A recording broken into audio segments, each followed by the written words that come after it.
यार मैं बिल्कुल ये कहूँगा कि यार मैं तो सिर्फ थिएटर ही करना चाहता था, तो ये इतना सही जवाब नहीं है।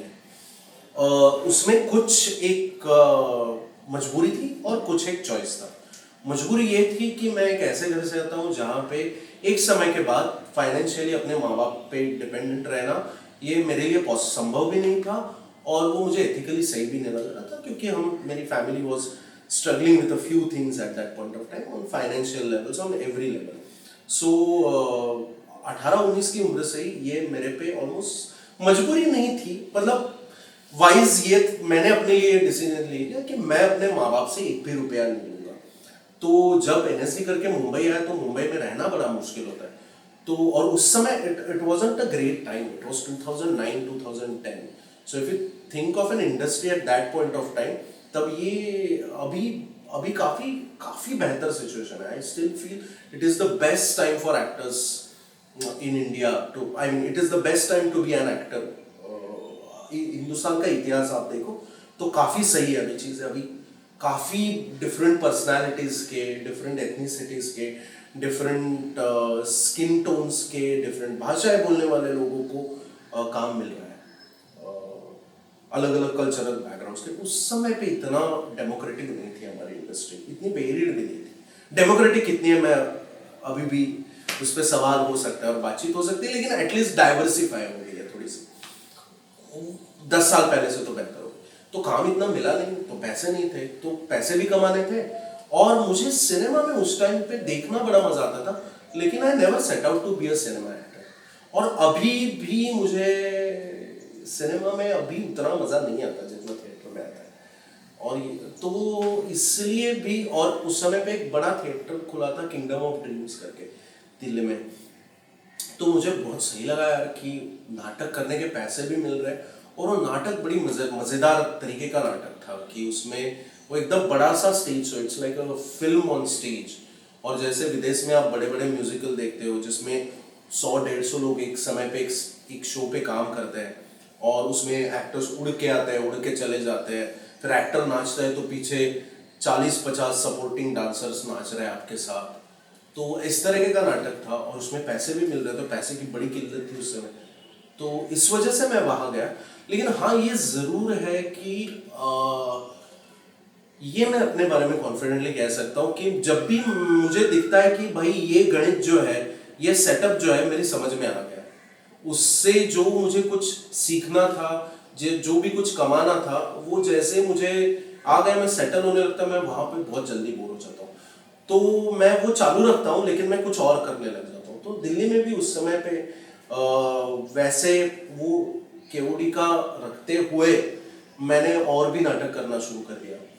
तो जेएनयू मेरा सेकंड होम था, तो वहाँ पे कुछ ऐसे नाटक हमने किए जिसके कंटेंट के लिए तो आज तो हमारे ऊपर मतलब आके हमें पता नहीं कौन कौन आके क्या क्या बोल देते, क्या क्या ट्रोलिंग हो जाती, या शायद क्या पता हम पे 1-2 केसेस भी दर्ज होते। लेकिन नाटक बड़े खराब करते हैं यार जेएनयू वाले, ये मैं आज एकदम पब्लिकली बोलना चाहता हूँ।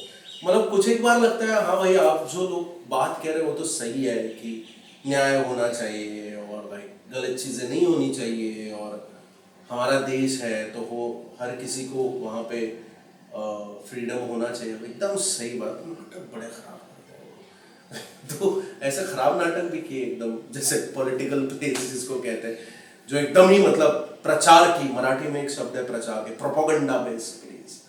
तो प्रोपोगंडा किसी भी आइडियोलॉजी का हो, ये नहीं है कि वो आइडियोलॉजी सही है गलत है, और उस पर भी बड़ी बातचीत हो सकती है, लेकिन ये मैं समझ गया वहां पे कि भैया मैं नाटक वाला हूं, और मैं अच्छा नाटक करूंगा, और नाटक बिल्कुल एंटरटेनिंग हो सकता है, और ये उसकी पहली सबसे अहम चीज है।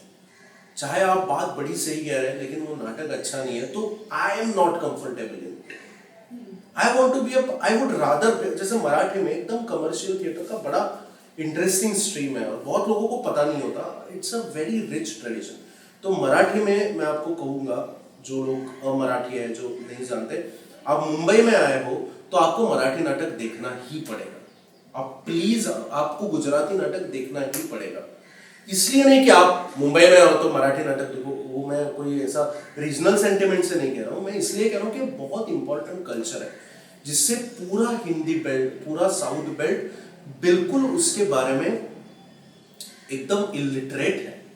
और ये बड़ी दुख वाली चीज है, बहुत ही कम हिंदी नाटक वाले हैं जो actually make that effort to go by the ticket. आप कभी जाओ मराठी नाटक देखने, आज के तौर पे आप कोई भी मराठी का न्यूज़पेपर खोलो तो कम से कम 20 से 30 नाटक, 20 से 30 नाटक कमर्शियली सक्सेसफुल चल रहे हैं। और जब मैं कहता हूँ कमर्शियली सक्सेसफुल, मतलब हिंदी नाटक का average, nothing true, I am not trying to put down the Hindi plays, but please understand the scale of Marathi theatre.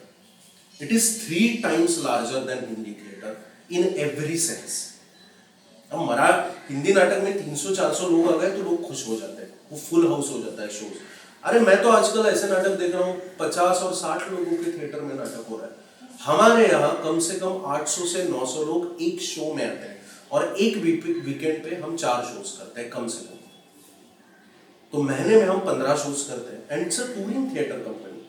सो सुबह हमने पार्ले में किया तो शाम को हम बोरीवली में करते हैं, दूसरे दिन सुबह ठाणे में करते हैं और दूसरे दिन शाम को हम इसमें करते हैं।